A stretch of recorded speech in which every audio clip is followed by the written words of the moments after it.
Hello, it's Jabria, or Jabria, I can't even say my name. It's Jabria with Jabria Jabbers, and today we're gonna be talking about the movie Smile 2. It's so crazy because I was not gonna do a review of this because it was just, I feel like it's such like a fan favorite and it's like enough said about it, but I was like, no, I got a channel where I review movies and books and things, so I might as well. So here I am. So basically, Smile 2 picks up exactly where Smile 1, or the first Smile, left off, with Officer Joel, like ex-police officer Joel. That's where it left off. He was in the abandoned house, but it picks up of I think a few days later, because it takes I think 7 days for the demon, so to speak, to kill you. So it's like 7 days after, and eventually ends up in the demon ends up attached to this really big pop star who's making a comeback into the scene, and her name is Sky Riley, and that's basically what you get in the trailer, kind of, but that's like the plot of the story. Okay, so you just wait until the end, and I'm gonna give you my stars out of 5 of what I rate this movie after I break down the different things that I liked and didn't like about the movie. So from here on out, there will be spoilers. Okay, from here on out, there will be spoilers. There will be spoilers. There will be spoilers. Okay. So one of my favorite things about this movie is that it was actually scary, and I feel like that's something that's very difficult to do in this age of extreme desensitization, because we all have access to so many gory and horrific things at our fingertips. We have all these apps where we can watch basically any horror movie ever made at all times. So there's this huge desensitization that we have, versus I feel like audiences in the past, where the only place they could really see horror was at the movie theater, and then later on it would come on cable, and then often you couldn't start it from the beginning unless you recorded, but it's like whenever you caught it. And I feel like because it's in that kind of whenever you caught the movie situation, it's harder for it to be scary because you don't get the full feel of the movie. So I feel like it's hard, in my opinion, to have a scary movie in 2024. And it was a scary movie. They did really good placements with the jump scares. Very, very good job with the music. Whoever did the music score for this film, top tier. One of my favorite things that I loved about the movie was the incorporation of one-shot takes, which is whenever the director just continues the same shot on the camera and they don't cut to different angles. You know how they do? It'll be like this. Suddenly the person is over here. You know what I mean? Like that. Versus the camera stays like this and it follows me as I move over. So that's what I mean by a single take, where there's no cuts.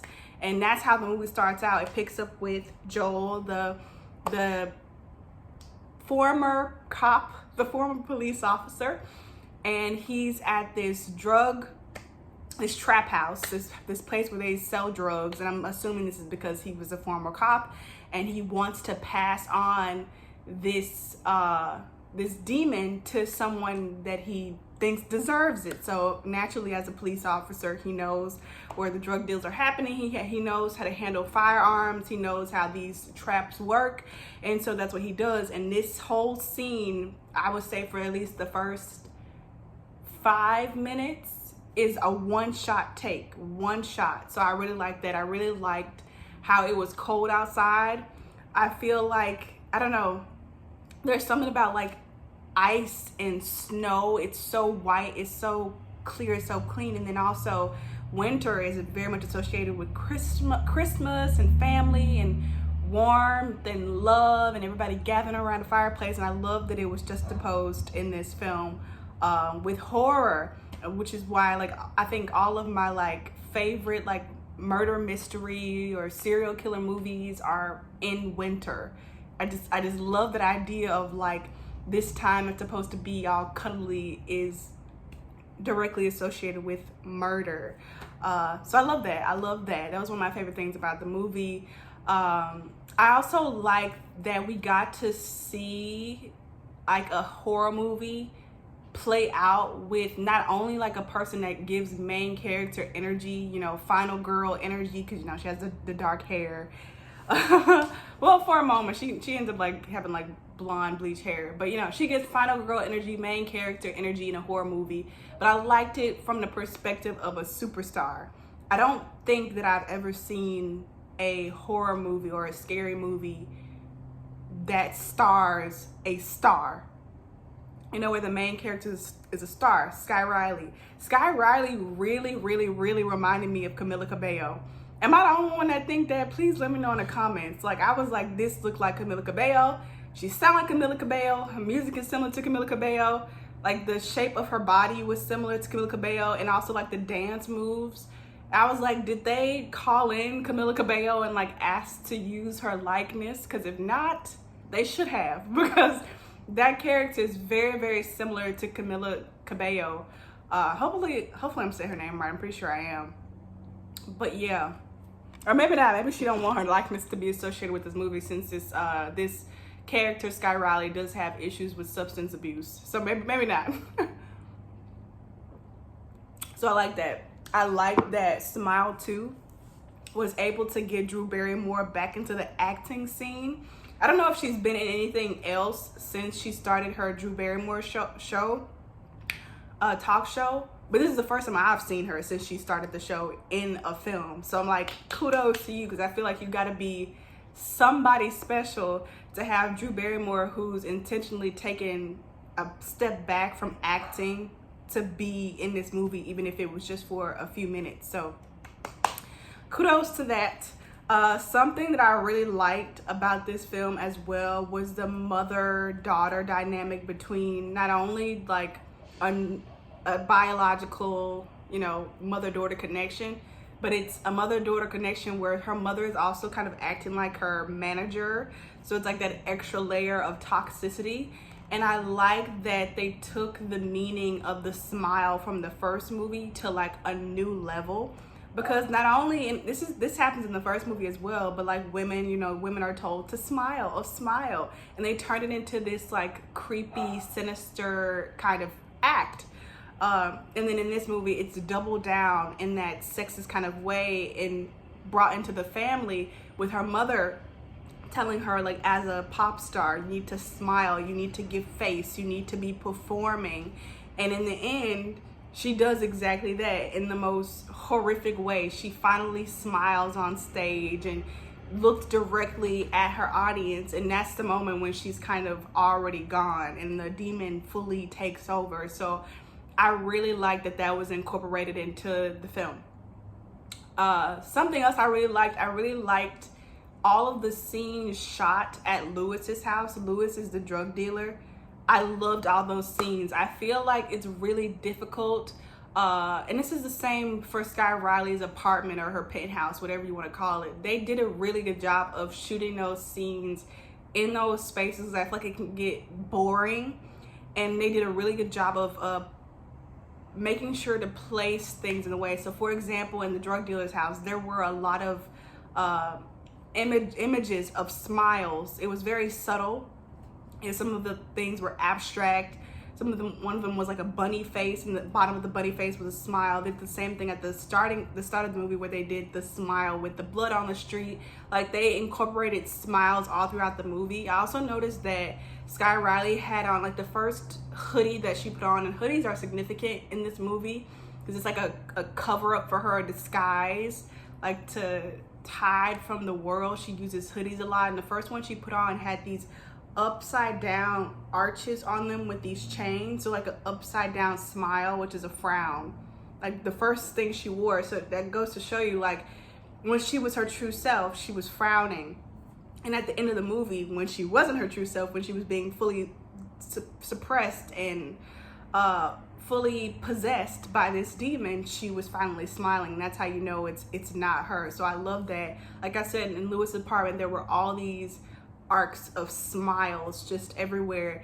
And I loved how in Lewis's apartment there was this glowing green dollar sign, because that's ultimately what kills her. Not the smile, not so much the demon, but the money, the fame, the stardom. That's what kills her. Because if you think about it, if she hadn't been forced or coerced into chasing the paper and signing these deals, then she would have never gotten addicted to substances, or she would have been allowed to, you know, rest fully and heal fully from a major accident that happened to her. She wouldn't have needed the Vicodin. She wouldn't have needed something to manage the pain, as she had to go and push and work out with this major injury, you know, to her body. If she hadn't needed the Vicodin, she wouldn't have gone to see Lewis. If she hadn't gone to see Lewis, Lewis wouldn't have passed on the smiling demon to her. Okay? So yeah, I love that that was there. What they did in Sky Riley's house, they had a lot of mirrors, and that's something else that I loved about this movie, is that like it was her facing her inner demons a lot. I'm pretty sure they did that in the first film too, but I feel like it was super duper highlighted in this one, where like the demon would appear as her for a long scene. So it was literally her fighting herself. It was her going up against her own demons. So in her apartment, I love how they literally reflected that with a lot of reflective surfaces. The water bottles that she used was made of glass, which just had a reflective surface. Her floors were very polished, very reflective surfaces. She literally had a hall of mirrors. The shower in her bathroom was made of glass. Like everything was see-through. Everything was reflecting all of her shit back at her. I love that. And so, like I said, since this was mostly about the haunting of her and fighting her own demons, I loved how at one point the smiling faces were her backup dancers, if I'm not mistaken. But they were definitely dancers. They were professional dancers, and they were haunting her in this very choreographed, synchronized kind of way. And I like that the creators of this film took the time to incorporate personal aspects of things that would be scary to her, because in a way she is haunted by her performances. She is haunted by having to put on a show, by having to dance, by having to do routines, by having to learn choreography and play a part, right? Being a puppet. I think one of my favorite scenes, if not my favorite scene, was the scene when she had to go give that speech, and the projector thing where she was reading off of said Paul Hudson. Paul Hudson is the person that died and was with her when she had that car accident that caused that major injury that she has on her body. And the projector read that, and so it's like she's talking about a dead person. I thought it was so funny when she, again, spoilers, so skip this part if you don't want to hear this, spoilers. This is my favorite, like, little surprise. But basically, she was like put in a trance again by the demon, and she ended up hitting this old lady off of the stage and onto the floor. That shit was funny as hell. Like, I thought that was so funny. It just reminded me of like scary movies, you know, by the Wayans brothers. I love that. I love that little element. I loved how when she was on stage, she was wearing this mirror ball dress. Like I said, this whole thing has been about reflections of her. And also in that moment with her wearing the reflective material, it's like everybody sees what they want to see in her. So like their reflections of themselves are what they perceive her as, if that makes sense. And the moment she like goes off script and says anything that doesn't match exactly with that, they bring her down. But again, going back to the mother, I think the actress who played her mother did a phenomenal job. What I didn't like is that they looked nothing alike. They look nothing alike. I feel like Sky Riley is obviously a woman of color.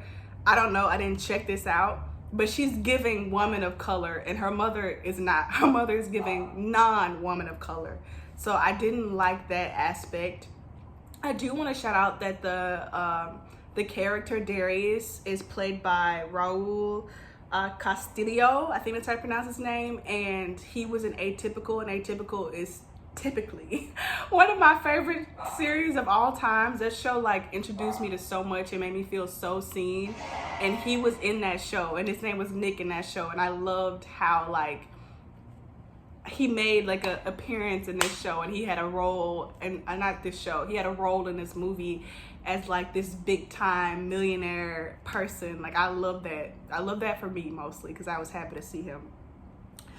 Something that I did not like, but I kind of like understand for like the intentions of the film, I didn't like how the survivor or like the escape trope was used in here. Like, you know, in scary movies, like they have a part where they can escape, or they can win, or they can beat out the demon, or whatever their opposition is. Excuse me. I didn't like how it was all basically a lie. Like I don't like that.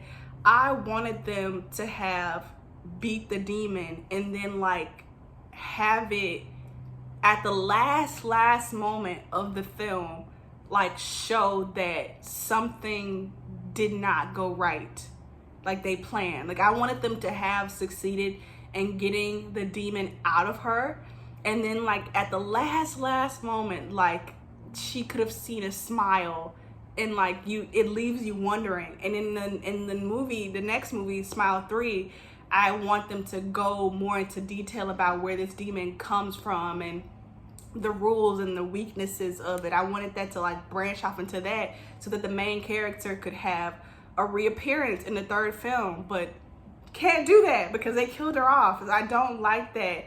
I feel like it's overdone, and I don't like the idea of this kind of being like a short stories trilogy, or if they have more than 3 movies, but for now I'm guessing it's gonna be a trilogy. I don't like that it's like this story is here and it's all the characters in this story died, and then this story is here and then all the characters in this story died, and then this story is, I don't like that. I want it to be continuous because I feel like it adds to the viewers kind of sense of attachment and connection with the film if they're able to live with that moment of victory, because it was a lot of like psychological suffering. So I do want to applaud the main actress of the film who played Sky Riley. Like chef's fucking kiss. Like she did so well. She did so well, like portraying someone going utterly insane. Like I can tell she put so much into that role. So that's also something I loved about it. But like I said, I did not like that trope of like the false survivor or that little bud of hope getting squished so quickly. I didn't like that. I wish they would have gone against that and kind of like made something new. I also didn't like how it ended similarly to Truth or Dare 2. I think there was a Truth or Dare 2. And how like it ended up going like viral and like showing it in front of the world. Like I don't like that. I feel like it's already been done. And if you're gonna mimic something, mimic a classic. Yeah, if you're gonna mimic something, mimic a classic. Mimic something like Scary Movie. Mimic something like The Ring or The Grudge. Like mimic some movie from the 80s. Don't mimic something also from the 2000s. You know what I mean? Like don't mimic something that happened maybe 7 years ago. That makes sense? Like for example, me, if I were an artist, which I am, I don't want to be mimicking Lil Uzi Vert. I would be mimicking Michael Jackson. Like, you know what I mean? I would be mimicking somebody from back then a little bit. You know what I mean? So that's what I would say. Let me see if there's anything else. I really like the best friend Gemma. I think she was casted perfectly to play the best friend. I really like the police, how the police were used in this film. Like they weren't very useful. at all, and they were like background characters. I feel like in a lot of films, horror films, they'll use the police to like close out a scene or to close out a story, and that was not the case in this one, so I did appreciate that. Yeah, so drum roll. What do I rate this film? I rated a 3.5 out of 5. 5 being the best, 1 being the worst. And it's the reason that it has the 3.5 is because of all the great things that I mentioned. Like, it was actually scary. They did a very good job of like the jump scares, and the main leading actress did a very good job of like portraying someone going insane. And also I like the uniqueness of having a pop star be the main, like be the final girl. I really like that, but there were some downfalls. Like I said, the ending was unoriginal, and I wish they really would have pushed the envelope with exploring how this story and how this lore could deepen with more details at the end of the movie, and like left you wondering rather than closing the door so